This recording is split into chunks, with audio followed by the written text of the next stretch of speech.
Hello everyone, welcome back to channel and I hope कि आप बहुत अच्छे होंगे। बहुत बहुत, है ना। सो आज की क्लास में हम लेकर आए हैं एक बहुत बहुत इंपॉर्टेंट टॉपिक। थर्ड क्लास से हमने ये स्टार्ट किया है। मेरे पास कमेंट आया था रोबोटिक्स से रिलेटेड आप कराइए हर क्लास का। तो आज की क्लास में हम रोबोट क्या होता है, उसकी एडवांटेजेस और कुछ इंपॉर्टेंट रोबोट्स के बारे में डिस्कस करेंगे जो थर्ड लेवल के हिसाब से इंपॉर्टेंट है। ठीक है, मतलब अकॉर्डिंग टू क्लास थर्ड हम डिस्कस करेंगे कौन-कौन से रोबोट्स इम्पोर्टेंट हैं और कौन-कौन से रोबोट्स किस-किस चीज़ के लिए यूज़ हो रहे हैं, उनके एडवांटेजेस क्या हैं, उनके डिसएडवांटेजेस क्या हैं।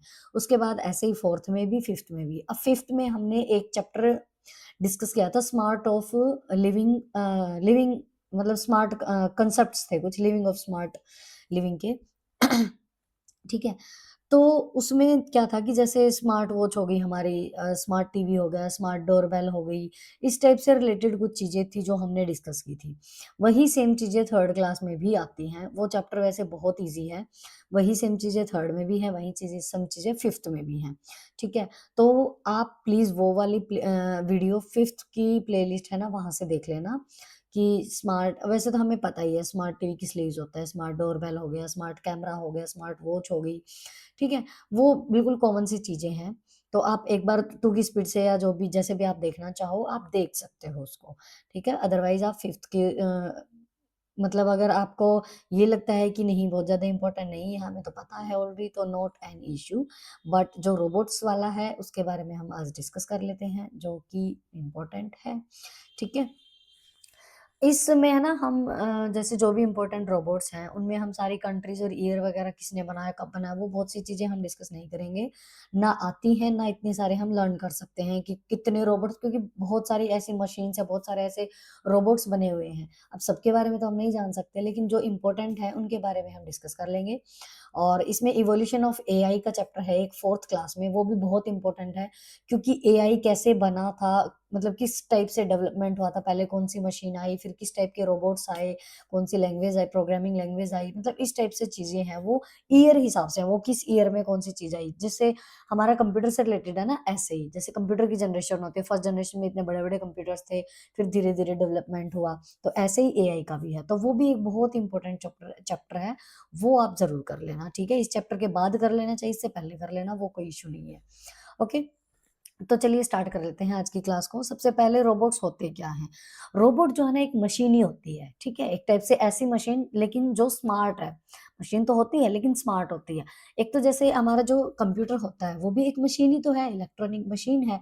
लेकिन कंप्यूटर जो है वो एक टाइप से इतना इंटेलिजेंट हम नहीं कह सकते जो भई मतलब जैसे उसके अंदर है ना इतनी इंटेलिजेंस हम नहीं कह सकते कि है। लेकिन जो ऐसी मशीन जो स्मार्ट हो गई हैं आज के टाइम पे या फिर ऐसे-ऐसे टास्क कर सकते हैं जो ह्यूमन बीइंग नहीं कर पाते हैं। मतलब ऐसे इनको हम कहेंगे स्मार्ट मशीन एक टाइप से, ठीक है? तो एक रोबोट क्या एक स्मार्ट मशीन है, it can resemble human behaviour and can perform various task. ये बहुत सारी चीज़ें कर सकते हैं एक साथ क्योंकि क्योंकि रोबोट जो होते हैं ना, मशीन जो होती है वो थकती नहीं है। हम ह्यूमन बीइंग हैं, एक ही जैसा काम करते रहते हैं तो हम मतलब इरिटेट हो जाते हैं कि सेम ही काम बार-बार करना पड़ रहा है। हम उस काम से बोर हो जाते हैं, हमें थकान भी हो जाती है, हमें नींद भी चाहिए होती है। नींद भी हमारी पूरी होनी चाहिए, खाना-पीना भी चाहिए, ठीक है? लेकिन जो रोबोट्स होते हैं वो सेम जो टास्क होता है उसके लिए वो बोरिंग नहीं होता है, वो सेम रिपीटिंग जो टास्क है उसको ईज़िली कर सकता है। तो जो रोबोट है वो परफ़ॉर्म कर सकता है बहुत सारे टास्क को जो कि ह्यूमन बीइंग के लिए डिफ़िकल्ट है। अब ह्यूमन बीइंग के लिए डिफ़िकल्ट कौन-सा कह रही हूँ मैं? जैसे मान लो स्पेस एक्सप्लोरेशन के लिए हो गया, जो फर्स्ट हमने डिस्कस किया था कि नासा की उसमें ने जो भेजे थे ना 2 रोवर्स स्पिरिट एंड अपॉर्च्युनिटी, ठीक है? वो। तो इस टाइप के रोबोट्स काम कर सकते हैं इस टाइप के काम। एक जो अंडर वाटर रिसर्च अगर हमें करनी है, ठीक है? जिसमें ह्यूमन बीइंग नहीं जा सकते बहुत ज़्यादा अगर डीप उसके अंदर जाना है पानी के अंदर, तो उसमें भी रोबोट्स का यूज़ कर सकते हैं। मतलब बहुत सारी चीज़ें ऐसी हैं, मान लो कहीं पे आग-वाग लग गई, तो वहाँ पे रोबोट्स जो है वो ह्यूमन बीइंग की जान बचा सकते हैं। डेंजरस ऐसी जगह है, तो वहाँ पे रोबोट्स का हम यूज़ कर सकते हैं।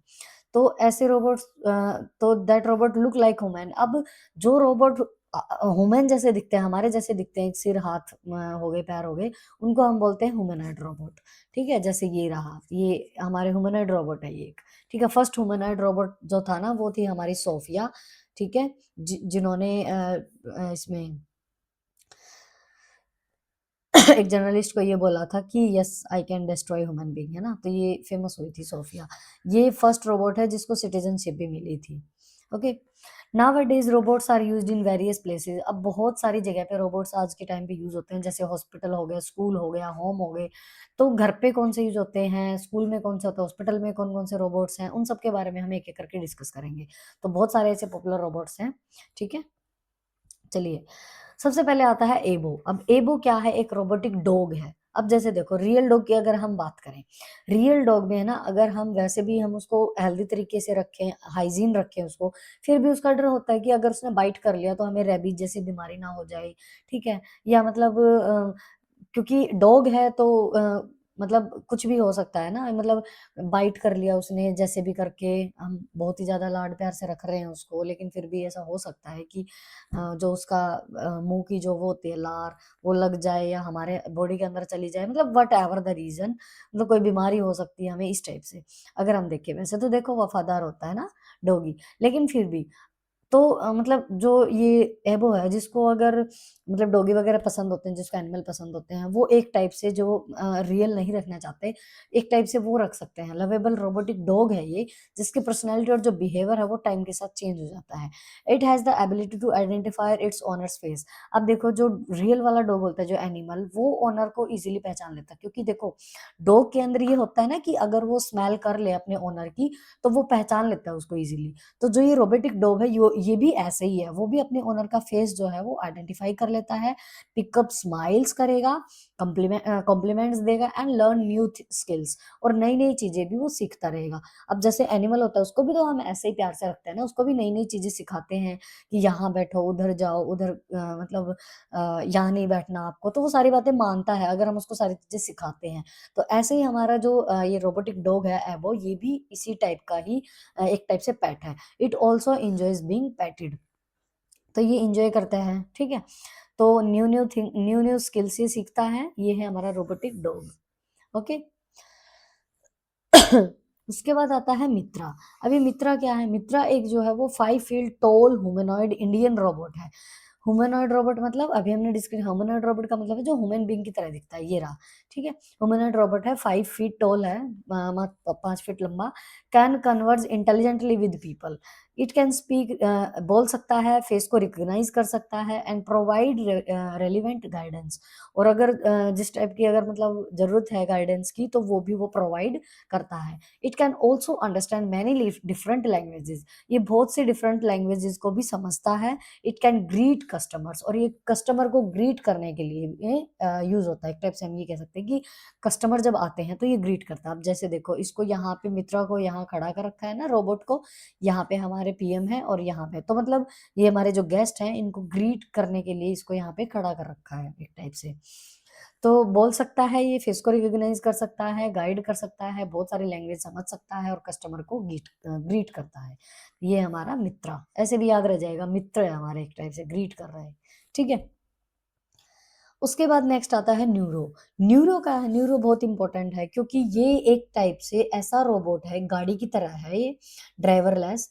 ये ड्राइवरलेस गाड़ी है एक, मतलब रोबोट है ये, वैसे तो ड्राइवरलेस मतलब उसको किसी को चलाने की जरूरत नहीं होती है।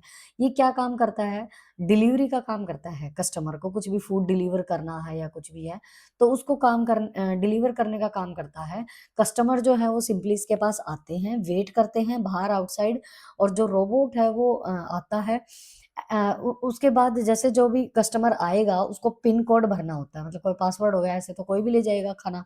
ठीक है, लेकिन एक पिन होता है जो उनको एंटर करना होता है इसके अंदर। जैसे वो एंटर करेगा, गाड़ी का दरवाजा खुल जाएगा, और उसका उनका जो भी फूड है वो उनको रिट्राइव कर देगा। ठीक है, and then retrieve their food, तो फूड मिल जाएगा उनको। तो एक टाइप से ये ड्राइवरलेस गाड़ी सी है, रोबोट है, जो कि फूड डिलीवर करने के काम आता है। तो देखो, इंसान को तो घूमना फिरना नहीं पड़ रहा है ना, इसके अंदर फीड करो जो भी एड्रेस है, भेज दो, फिर जो भी कस्टमर होगा वो अपना पिन जो भी है वो एंटर करेगा, दरवाजा खुलेगा और अपना खाना मिल जाएगा उसको। ठीक है, तो मतलब ह्यूमन बीइंग को परेशान होने की जरूरत नहीं है। तो न्यूरो याद रखना, न्यूरो। उसके बाद है रोबियर। ये भी बहुत इंपॉर्टेंट है। रोबियर जो है वो किस लिए इंपॉर्टेंट है? एक तो ये टेडी बियर जैसा दिखता है, हम इसको ऐसे याद रखते हैं, रोबियर, टेडी बियर। ठीक है, रोबियर, टेडी बियर।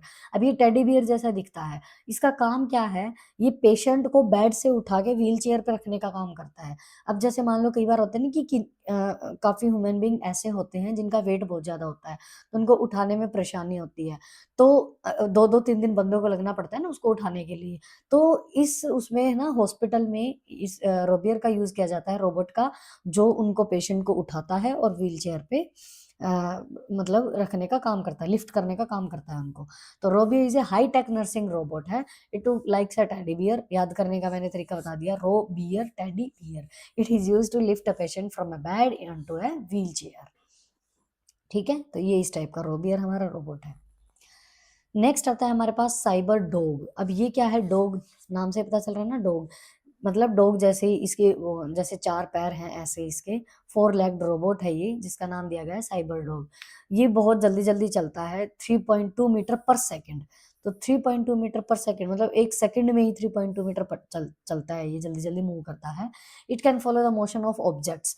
ऑब्जेक्ट्स को फॉलो करेगा, और जितनी भी ऑब्जेक्ट्स आएँगे मतलब ऑब्स्टेकल आएँगे, मतलब जो भी बाधा आएगी, ऑब्स्टेकल का मतलब बाधा कह सकते हैं हम। जब भी मूव करेगा ये, तो कोई भी ऐसी बाधा आ गई तो ये उसको अवॉइड करेगा, ठीक है? टर्न कर लेगा या जो भी है। अब ये यूज़ किस लिए होता है ये वाला साइबर डॉग? ये यूज़ होता है प्रोग्रामेबल कंपेनियन के लिए, रिसर्च प्लेटफ़ॉर्म के लिए, या फिर एजुकेशनल टूल के लिए इसका यूज़ किया जाता है, ठीक है? साइबर डॉग, इससे याद हो जाएगा। अब आते हैं एडवांटेज। देखो हमने कितने इसके बारे में डिस्कस किया रोबोट्स के, ये थोड़ा ही है, इसमें कम ही रोबोट्स हैं क्योंकि 3rd क्लास के हिसाब से है। और ज़्यादा अगर आपने सीखने हैं तो 4th, 5th का भी कंटेंट लेना पड़ेगा, 4th, 5th, 6th आगे तक का, ठीक है?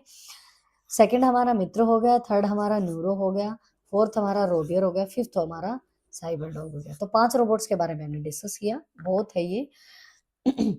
उसके बाद आते हैं एडवांटेजेस। वैसे हमने पहले भी डिस्कस कर लिए थे इसके एडवांटेजेस के बारे में, फिर भी डिस्कस कर लेते हैं। एक तो ये बोर नहीं होते रोबोट्स, फर्स्ट पॉइंट तो ये बोर नहीं होती। दूसरा, keep doing the same thing repeatedly, बार-बार सेम ही काम ये कर सकते हैं। तीसरा, हाई एक्यूरेसी होती है। ह्यूमन बीइंग जब थक जाते हैं, मान लो अब मैं थकी हुई हूँ, तो मेरे से मिस्टेक हो सकता है मैंने कोई वर्ड गलत बोल दिया हो, है ना? या फिर हम मतलब थकान हो जाती है, हमें रेस्ट की ज़रूरत होती है, तो कई बार इंसानों से गलतियाँ हो जाती हैं, लेकिन जो रोबोट्स होते हैं, उनके अंदर जो इंस्ट्रक्शंस फीड हैं, ठीक है? जो भी कमांड हम उनको देते हैं, वो हाई एक्यूरेसी के साथ अपना काम करते हैं। तो बोर नहीं होते, सेम काम रिपीट कर सकते हैं, हाई एक्यूरेसी होती है, do not require the some conditions, जैसे इनको वो वाली कंडीशंस नहीं चाहिए जो हमें चाहिए। अब मान लो हम हैं, हमें गर्मी लग रही है, हमें एसी चाहिए, कूलर चाहिए, ठीक है? या फिर ठंड है तो हमें उसके लिए प्रोटेक्शन चाहिए, ठीक है? लेकिन रोबोट्स को इन सब चीज़ों की ज़रूरत नहीं है। तो ह्यूमन बीइंग को जिस चीज़ की ज़रूरत है, उनको वो चीज़ें रोबोट्स के लिए ज़रूरी नहीं है, जैसे लाइटनिंग, एयर कंडीशनिंग और नॉइज़ प्रोटेक्शन, ठीक है?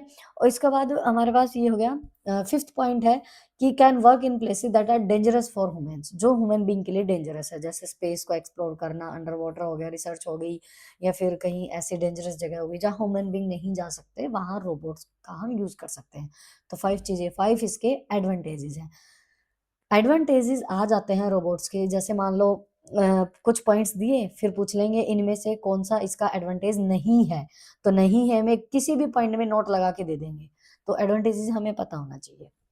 उसके बाद अगर रोबोट्स के एडवांटेजेस हैं, अब देखो हर चीज़ के एडवांटेज हैं तो उसके डिसएडवांटेज भी हैं, तो रोबोट्स के हमारे पास डिसएडवांटेजेस भी हैं। एक तो ये बहुत महँगे होते हैं, ठीक है? कोई एक आधा मतलब कुछ चीज़ें होती हैं जो मीडियम रेंज में आ जाती हैं, बट ऐसी जैसे ये बड़े-बड़े रोबोट्स हो गए ना, ह्यूमनॉइड रोबोट हो गए, इस टाइप के, ये तो बहुत एक्सपेंसिव होते हैं, ठीक है? दूसरा, ये अपनी थिंकिंग से नहीं सोच सकते हैं बहुत ज़्यादा। इनके अंदर इंस्ट्रक्शन जो कमांड हम देंगे ना, जितना इंटेलिजेंट हम इनको बना सकते हैं, ये इतने ही होंगे, ठीक है? तो robots can not think on their own, तो ये इनकी डिसएडवांटेज होगी, बहुत महँगे होते हैं और अपने आप ही नहीं सोच सकते। ये हो गए इसके एडवांटेजेस और डिसएडवांटेजेस। आई होप कि आपको समझ आए होंगे, और फिर भी 3rd क्लास के हिसाब से आई थिंक 5 रोबोट के बारे में हमने डिस्कस किया, रोबोट क्या होता है, उसके एडवांटेजेस, डिसएडवांटेजेस, इनके बारे में हमने डिस्कस किया। फिर भी आपको लगता है नहीं 3rd क्लास में और चीज़ें भी डिस्कस होनी चाहिए थी, तो आप कमेंट कर सकते हो। बाकी 4th में इवोल्यूशन ऑफ एआई और रोबोटिक्स के मतलब एआई से रिलेटेड रोबोट्स और नॉन एआई रोबोट्स भी हैं, उनके बारे में हम डिस्कस करेंगे। तो आप वो वीडियो भी देख लेना। 5th क्लास का जो मैंने स्मार्ट लिविंग कांसेप्ट वाली वीडियो है, वो भी आप देख लेना। तो 3 टू 5 का सारा रोबोटिक्स से रिलेटेड जो भी इम्पोर्टेंट चीज़ें हैं, वो हमारी सारी कवर हो जाएँगी। ओके, सो वीडियो को लाइक, शेयर, कमेंट कर देना, मत भूलना और चैनल को सब्सक्राइब ज़रूर कर देना, अगर आपने अभी तक नहीं किया है। Bye bye everyone and take care.